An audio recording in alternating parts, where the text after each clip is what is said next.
বিসমিল্লাহির রহমানির রহিম। আসসালামু আলাইকুম ওরহমতুল্লাহ। ইউসুফ আলাইহি ওয়াসালাম, কষ্ট থেকে ক্ষমতা, অন্ধকার থেকে আলো, আল্লাহর পরিকল্পনার এক জীবন্ত দলিল। প্রিয় ভাই বোন বন্ধুগণ, মানুষের জীবনে এমন সময় আসে যখন চারদিক অন্ধকার মনে হয়। বিশ্বাসঘাতকতা, অপমান, অন্যায়, বিচ্ছেদ সব একসাথে এসে মানুষকে ভেঙে দেয়। ঠিক এমন পরিস্থিতিতে ইউসুফ আলাইহি ওয়াসালামের কাহিনী আমাদের শেখায়, আল্লাহর পরিকল্পনা কখনো ব্যর্থ হয় না। এই কাহিনী শুধু ইতিহাস নয়, এটি ধৈর্য, তাকওয়া, ক্ষমা ও আল্লাহর উপর পরিপূর্ণ ভরসার এক অনন্য শিক্ষা। ইউসুফ আলাইহি ওয়াসালামের কাহিনীকে আল্লাহ তাআলা কুরআনে বলেছেন, নাহনু নাকুসসু আলাইকা আহসানাল কাসাস, আমি তোমার কাছে সর্বোত্তম কাহিনী বর্ণনা করছি। সূরা ইউসুফ আয়াত ৩। ১। স্বপ্ন দিয়ে শুরু, ভবিষ্যতের ইঙ্গিত। ইউসুফ আলাইহি ওয়াসালাম ছিলেন নবী ইয়াকুব আলাইহি ওয়াসালামের প্রিয় পুত্র। ছোট বয়সেই তিনি এক বিস্ময়কর স্বপ্ন দেখেন। হে আমার পিতা, আমি স্বপ্নে দেখেছি ১১টি নক্ষত্র, সূর্য ও চাঁদ আমাকে সেজদা করছে। ইয়াকুব আলাইহি ওয়াসালাম বুঝে গিয়েছিলেন এটি সাধারণ স্বপ্ন নয়, এটি এক মহা ভবিষ্যতের বার্তা। তাই তিনি ইউসুফ আলাইহি ওয়াসালামকে বলেন, এই স্বপ্ন তোমার ভাইদের বলো না, তারা ষড়যন্ত্র করতে পারে। এখানেই শুরু হয় হিংসার আগুন। ২। ভাইদের হিংসা ও ষড়যন্ত্র। ইউসুফ আলাইহি ওয়াসালামের সৌন্দর্য, চরিত্র ও বাবার ভালোবাসা ভাইদের অন্তরে ঈর্ষা সৃষ্টি করে। তারা ভাবল, আমাদের বাবা ইউসুফকে বেশি ভালোবাসেন। এই হিংসাই একসময় ভয়ঙ্কর সিদ্ধান্তে রূপ নেয়। তারা পরিকল্পনা করে ইউসুফকে দূরে সরিয়ে দেবে। একদিন তারা বাবার কাছে অনুমতি নিয়ে ইউসুফকে নিয়ে যায় এবং গভীর কূপে ফেলে দেয়। একজন ভাই বলে, তাকে মেরে ফেলো না, কূপে ফেলে দাও। এই কূপ ছিল নিঃসঙ্গতা, অন্ধকার আর পরিত্যাগের প্রতীক। ৩। কূপ থেকে দাসত্ব, অপমানের অধ্যায়। আল্লাহর ইচ্ছায় এক কাফেলা সেই কূপে পৌঁছায়। তারা ইউসুফ আলাইহি ওয়াসালামকে তুলে নেয় এবং মিশরে দাস হিসেবে বিক্রি করে দেয়। যে শিশু নবীর ঘরে বড় হচ্ছিল, সে এখন একজন দাস। কিন্তু এখানেই শিক্ষা। পরিস্থিতি বদলালেও ইউসুফ আলাইহি ওয়াসালামের চরিত্র বদলায়নি। ৪। আজিজের ঘরে পরীক্ষা। ইউসুফ আলাইহি ওয়াসালাম মিশরের আজিজের ঘরে বড় হন। আল্লাহ তাকে অতুলনীয় সৌন্দর্য ও প্রজ্ঞা দান করেছিলেন। কিন্তু এখানেই আসে ভয়ঙ্কর পরীক্ষা। আজিজের স্ত্রী তাকে পাপে আহ্বান জানায়। ইউসুফ আলাইহি ওয়াসালাম বলেন, মাআজ আল্লাহ, আমি আল্লাহকে ভয় করি। এটি শুধু মুখের কথা নয়, এটি ঈমানের শক্তি। আজকের যুগে যেখানে পাপ সহজ, সেখানে ইউসুফ আলাইহি ওয়াসালাম আমাদের শেখান, আল্লাহর ভয় থাকলে সবচেয়ে কঠিন পাপ থেকেও বাঁচা যায়। ৫। মিথ্যা অপবাদ ও কারাগার। অন্যায়ভাবে ইউসুফ আলাইহি ওয়াসালামকে দোষী বানানো হয়।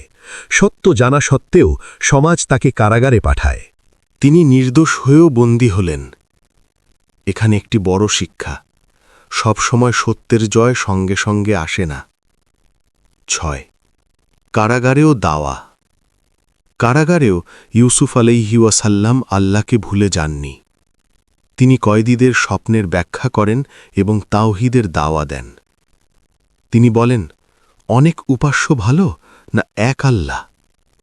কারাগার হয়ে ওঠে দাওয়ার মঞ্চ। ৭। স্বপ্নের ব্যাখ্যা, মুক্তির পথ। বাদশাহ একটি অদ্ভুত স্বপ্ন দেখেন, কেউ ব্যাখ্যা করতে পারে না। তখন কারাগারের সেই কয়েদি ইউসুফ আলাইহি ওয়াসাল্লামকে স্মরণ করে। ইউসুফ আলাইহি ওয়াসাল্লাম স্বপ্নের ব্যাখ্যা করেন। ৭ বছর প্রাচুর্য, তারপর ৭ বছর দুর্ভিক্ষ। কিন্তু তিনি মুক্তি চাননি আগে, তিনি চেয়েছেন নিজের নির্দোষতা প্রমাণ হোক। ৮।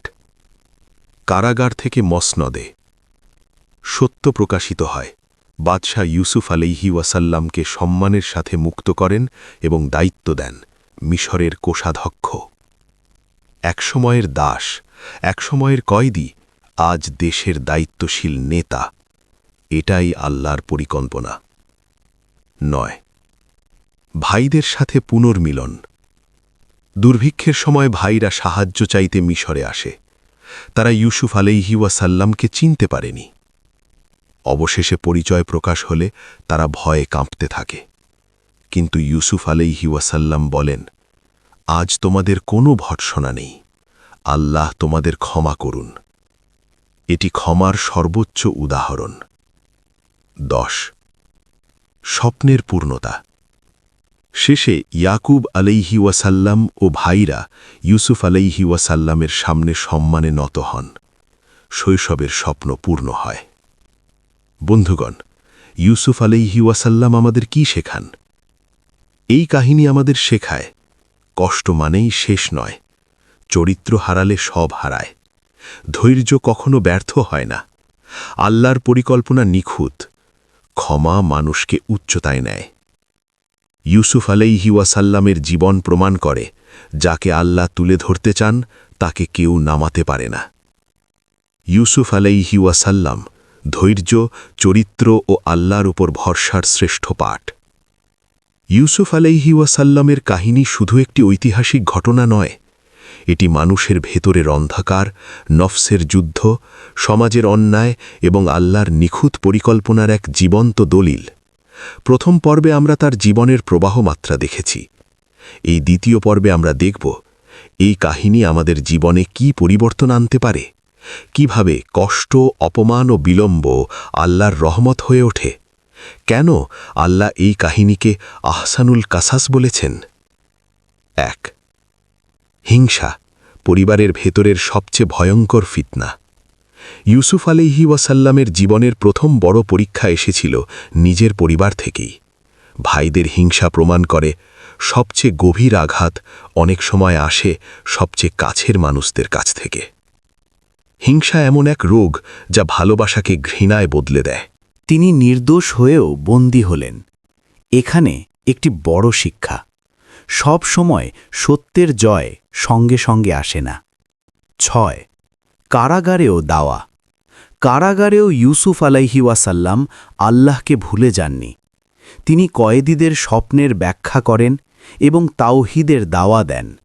তিনি বলেন, অনেক উপাস্য ভালো না এক আল্লাহ। কারাগার হয়ে ওঠে দাওয়ার মঞ্চ। 7 স্বপ্নের ব্যাখ্যা, মুক্তির পথ।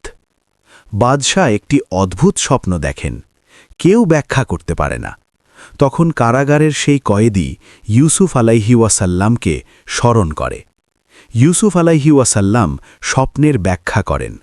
7 বছর প্রাচুর্য, তারপর 7 বছর দুর্ভিক্ষ।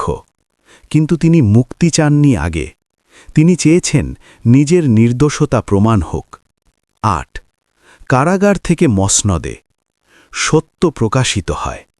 বাদশাহ ইউসুফ আলাইহি ওয়াসাল্লামকে সম্মানের সাথে মুক্ত করেন এবং দায়িত্ব দেন মিশরের কোষাধ্যক্ষ। এক সময়ের দাস, এক সময়ের কয়েদি, আজ দেশের দায়িত্বশীল নেতা। এটাই আল্লাহর পরিকল্পনা। 9 ভাইদের সাথে পুনর্মিলন। দুর্ভিক্ষের সময় ভাইরা সাহায্য চাইতে মিশরে আসে। তারা ইউসুফ আলাইহি ওয়াসাল্লামকে চিনতে পারেনি। অবশেষে পরিচয় প্রকাশ হলে তারা ভয়ে কাঁপতে থাকে। কিন্তু ইউসুফ আলাইহি ওয়াসাল্লাম বলেন, আজ তোমাদের কোনো ভর্ৎসনা নেই, আল্লাহ তোমাদের ক্ষমা করুন। এটি ক্ষমার সর্বোচ্চ উদাহরণ। 10 স্বপ্নের পূর্ণতা। শেষে ইয়াকুব আলাইহি ওয়াসাল্লাম ও ভাইরা ইউসুফ আলাইহি ওয়াসাল্লামের সামনে সম্মানে নত হন।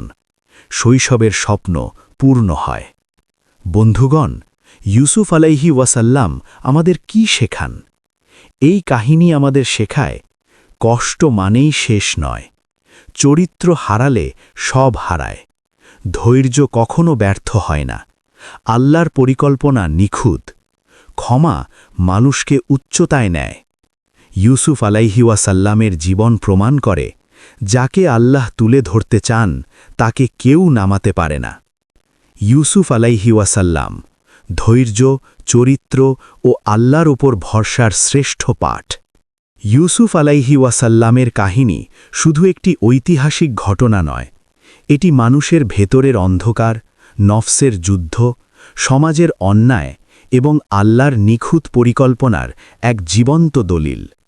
প্রথম পর্বে আমরা তার জীবনের ঘটনা প্রবাহ দেখেছি, এই দ্বিতীয় পর্বে আমরা দেখব এই কাহিনী আমাদের জীবনে কি পরিবর্তন আনতে পারে, কিভাবে কষ্ট, অপমান ও বিলম্ব আল্লাহর রহমত হয়ে ওঠে, কেন আল্লাহ এই কাহিনীকে আহসানুল কাসাস বলেছেন।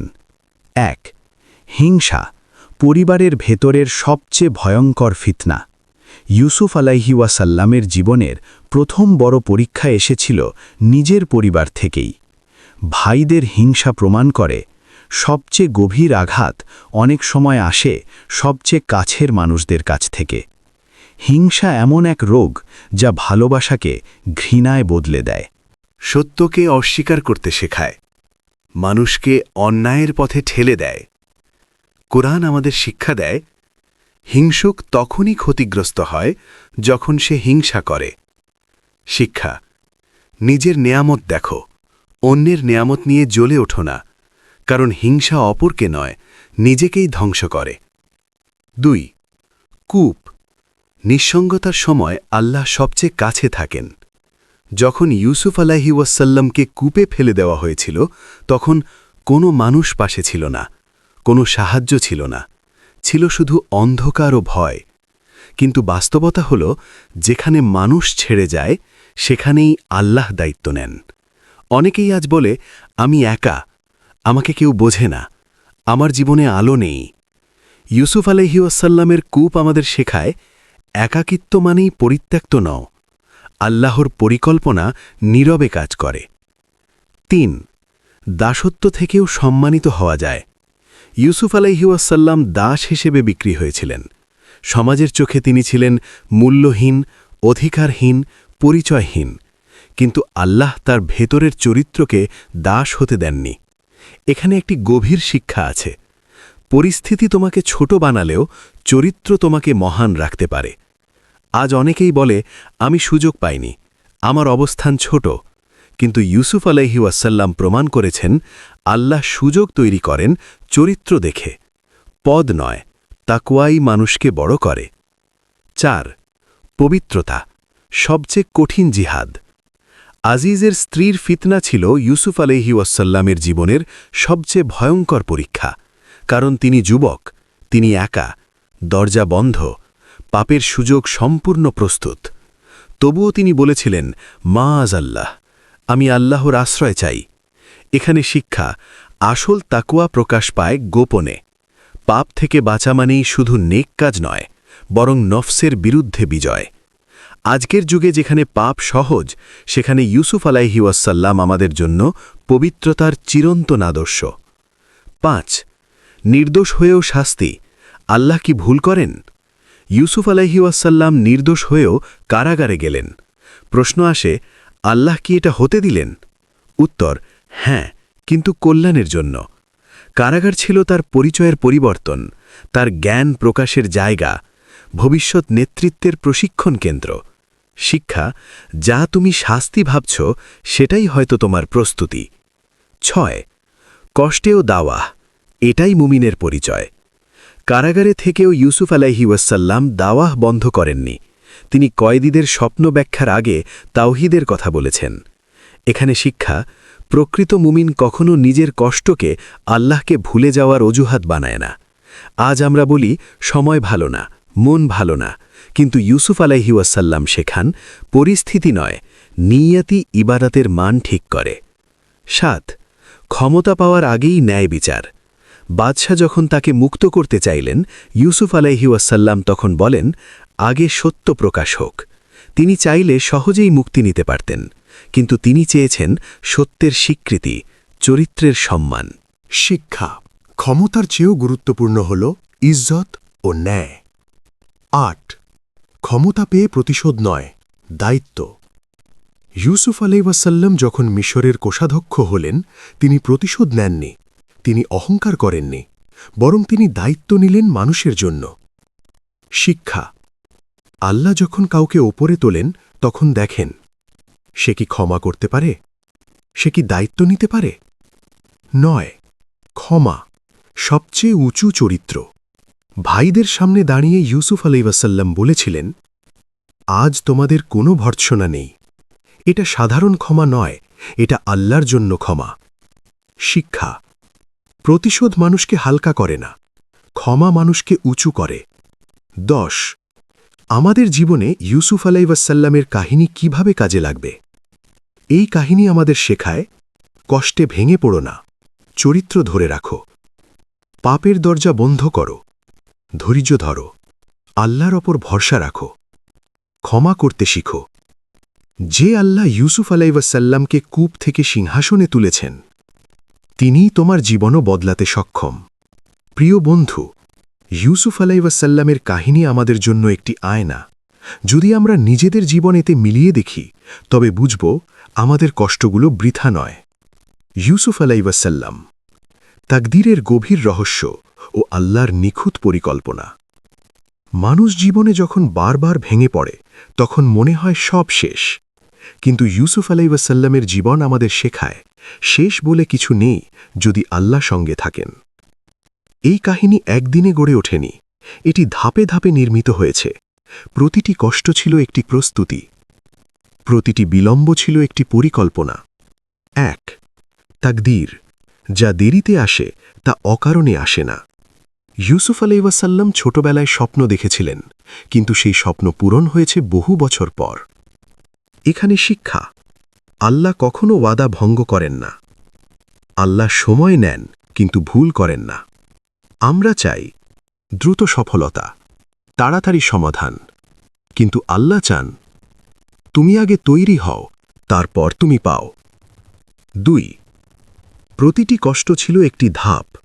যদি আমরা ইউসুফ আলাইহিসসালামের জীবন দেখি, বুঝব কূপ না হলে দাসত্ব হতো না, দাসত্ব না হলে আজিজের ঘরে যাওয়া হতো না, ফিতনা না হলে কারাগার হতো না, কারাগার না হলে বাদশার স্বপ্নের ব্যাখ্যা হতো না, আর সব না হলে ক্ষমতা আসত না। শিক্ষা, তোমার জীবনের প্রতিটি কষ্ট একটি চেইনের লিঙ্ক, একটি না হলে পরেরটি সম্ভব নয়। 3 বিলম্ব মানেই অবহেলা নয়। অনেকে বলে আমি দোয়া করি কিন্তু ফল পাই না।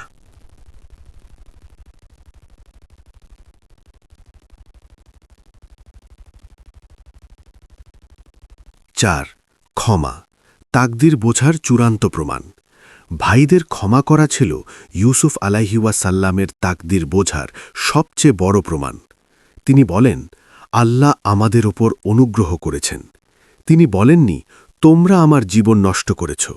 শিক্ষা, যে তাকদীর বোঝে সে অভিযোগ করে না, সে ক্ষমা করে। 5 ক্ষমতা পেলেও বিনয় হারাননি। ক্ষমতা মানুষের আসল রূপ প্রকাশ করে। ইউসুফ আলাইহিসসালাম ক্ষমতায় গিয়েও অহংকারী হননি, আল্লাহকে ভুলে যাননি। তিনি বলেন, হে আমার রব, আপনি আমাকে রাজত্ব দিয়েছেন। শিক্ষা, সফলতা যদি আল্লাহর দিকে না নেয়, তবে সেটা পরীক্ষায় পরিণত হয়। 6 দোয়া, বিজয়ের পরেও কান্না। সবকিছু পাওয়ার পর ইউসুফ আলাইহিসসালাম যে দোয়া করেছেন তা হৃদয় বিদারক। হে আমার রব, আপনি আমাকে রাজত্ব দান করেছেন, আমাকে স্বপ্নের ব্যাখ্যা শিখিয়েছেন। আপনি দুনিয়া ও আখেরাতে আমার অভিভাবক। আমাকে মুসলিম হিসেবে মৃত্যু দিন এবং আমাকে সৎকর্মশীলদের সঙ্গে যুক্ত করুন। শিক্ষা, প্রকৃত সফল মানুষ আখেরাত ভুলে যায় না, বিজয়ের পরেও আল্লাহর দরজায় মাথা নত করে। 7 স্বপ্নের পূর্ণতা, আল্লাহর ওয়াদা সত্য। অতঃপর বাবা ইয়াকুব আলাইহিসসালাম, মা, ভাইয়েরা সবাই ইউসুফ আলাইহিসসালামের সামনে সম্মানে নত হন। শৈশবের সেই স্বপ্ন, সূর্য, চাঁদ ও নক্ষত্র সব পূর্ণতা পায়। শিক্ষা, যে স্বপ্ন আল্লাহ দেখান তা তিনি নিজেই পূরণ করেন। 8 ইউসুফ আলাইহিসসালাম ও আমাদের জীবন। এই কাহিনী আমাদের বলে, তুমি যদি কূপে থাকো, আল্লাহ দেখছেন। তুমি যদি অপবাদে থাকো, আল্লাহ জানেন। তুমি যদি বিলম্বে থাকো, আল্লাহ গড়ছেন। যেখানে তুমি থেমে গেছ, সেখানেই আল্লাহ শুরু করেন। 9 যারা আজ ভেঙে পড়েছ, তোমাদের জন্য বার্তা। এই কাহিনী তাদের জন্য যারা অন্যায়ের শিকার, যারা নিঃসঙ্গ, যারা ধৈর্য হারাতে বসেছে। ইউসুফ আলাইহিসসালামের জীবন বলছে, আজ তুমি কান্না করছ, কাল তোমার কান্নাই তোমার পরিচয় বদলাবে। 10 আল্লাহর পরিকল্পনায় শান্তি। এই ভিডিওতে আমরা শিখি, তাকদীর মানে অন্ধবিশ্বাস নয়, তাকদির মানে আল্লাহর ওপর পূর্ণ আস্থা। যে এই আস্থা রাখতে পারে সে কখনো ভেঙে পড়ে না। ইউসুফ আলাইহি ওয়াসাল্লামের কাহিনী শেষ হলেও এর শিক্ষা কখনো শেষ হয় না। এটি আমাদের জীবনের জন্য একটি চিরন্তন আলো। আল্লাহ যাকে উঁচু করতে চান তাকে আগে নত করেন, আর এই নত হওয়াতেই লুকিয়ে থাকে মহিমা। মানুষ সাধারণত উঁচু হতে চায় সম্মানে, সম্পদে, ক্ষমতায়, মর্যাদায়, কিন্তু আল্লাহর পথ ঠিক উল্টো। আল্লাহ কাউকে হঠাৎ উঁচু করেন না, তিনি আগে তাকে ভেঙে দেন, নত করেন, শূন্য করে দেন, তারপর গড়ে তোলেন। এই নত হওয়া কোনো অভিশাপ নয়, এটি আল্লাহর বিশেষ প্রস্তুতি। ১. নত হওয়া মানেই অপমান নয়। আমরা ভাবি অপমান মানে ব্যর্থতা, কষ্ট মানে আল্লাহর অসন্তুষ্টি, পতন মানে শেষ। কিন্তু কোরআন ও নবীদের জীবনী আমাদের শেখায় আল্লাহ যাদের সবচেয়ে বেশি ভালোবাসেন তাদেরকেই সবচেয়ে গভীরভাবে নত করেন। কারণ অহংকার ভাঙা না গেলে তাকওয়া আসে না, আত্মনির্ভরতা ভাঙা না গেলে আল্লাহ নির্ভরতা জন্ম নেয় না। ২. ইউসুফ আলাইহি ওয়াসাল্লাম, নত হওয়ার পর মহিমা। ইউসুফ আলাইহি ওয়াসাল্লামকে আল্লাহ উঁচু করার আগে কূপে নিক্ষেপ, দাস হিসেবে বিক্রি, চরিত্র হননের অপবাদ, কারাগারের অন্ধকার, এই সবই ছিল নত হওয়ার ধাপ। যদি প্রশ্ন করা হয় এই কষ্টগুলো কেন, উত্তর একটাই, কারণ সিংহাসনে বসার আগে তাকে সেজদায় বসতে হয়েছিল। ৩. নত হওয়া মানে আল্লাহর কাছে ফিরে আসা। যখন মানুষ ভেঙে পড়ে তখন নিজের শক্তির উপর ভরসা শেষ হয়, চোখের পানি আল্লাহর দিকে ওঠে, অহংকার চূর্ণ হয়। এটাই সেই মুহূর্ত যখন বান্দা সত্যিকারের বান্দা হয়। এই নত হওয়াতেই দোয়া সত্য হয়, অন্তর নরম হয়, তাকদীর বদলে দরজা খুলে যায়। ৪. কেন আল্লাহ আগে নত করেন? আল্লাহ বান্দাকে নত করেন অহংকার সরাতে, কারণ অহংকার থাকলে উঁচু হওয়া অভিশাপে পরিণত হয়। নিয়ত বিশুদ্ধ করতে, যাতে তুমি চাও আল্লাহকে, ফলাফলকে নয়। বড় দায়িত্বের যোগ্য বানাতে, কারণ দুর্বল না হলে কেউ শক্তের ব্যথা বোঝে না। ৫. নবীদের পথ, পতন, প্রস্তুতি, প্রাপ্তি। সব নবীর জীবনেই এই নিয়ম দেখা যায়। আদম আলাইহি ওয়াসাল্লাম, জান্নাত থেকে নামা। নূহ আলাইহি ওয়াসাল্লাম, দীর্ঘ উপহাস। ইব্রাহিম আলাইহি ওয়াসাল্লাম, আগুন। মূসা আলাইহি ওয়াসাল্লাম, নির্বাসন। মোহাম্মদ সাল্লাল্লাহু আলাইহি ওয়াসাল্লাম, তায়েফের রক্তাক্ত পথ। কিন্তু শেষটা কি? সম্মান, বিজয়, নেতৃত্ব ও চিরস্থায়ী মর্যাদা। বন্ধুগণ, নত হওয়াকে ভয় পেও না। যদি আজ আল্লাহ তোমাকে নত করে থাকেন তবে ভয় পেও না, কারণ আল্লাহ কাউকে ধ্বংসের জন্য ভাঙেন না, ভাঙেন গড়ার জন্য।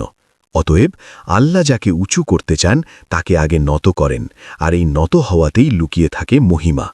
যে এই সত্য বুঝে নেয় সে আর কখনো হতাশ হয় না। হে আল্লাহ, আমাদের ঈমানি শক্তি দান করো ও হেদায়াত নসিব করো। যুগে যুগে নবী রাসূলগণ এবং আমাদের প্রিয় রাসূল সাল্লাল্লাহু আলাইহি ওয়াসাল্লাম যে শিক্ষা দিয়েছেন আমরা যেন সেই অনুযায়ী আমল করতে পারি, সেই তৌফিক দান করো। আমিন ইয়া রাব্বাল আলামিন। এই পর্যন্ত ভিডিওটি দেখার জন্য আপনাকে অসংখ্য ধন্যবাদ। ভালো লাগলে লাইক, শেয়ার এবং ফলো দিয়ে উৎসাহিত করবেন ও এই রকম নবী রাসূলদের কাহিনী বন্ধুবান্ধব এবং আপনার সন্তানদেরকে জানতে আগ্রহী করবেন এবং সাবস্ক্রাইব করে পাশে থাকবেন, যাতে এই ধরনের ভিডিও আপনাদের কাছে পৌঁছে দিতে পারি। এই রকম ভিডিও দেখে আমাদের অন্তরাত্মাকে পরিশুদ্ধ করতে পারি। আসসালামু আলাইকুম ওয়া রাহমাতুল্লাহ।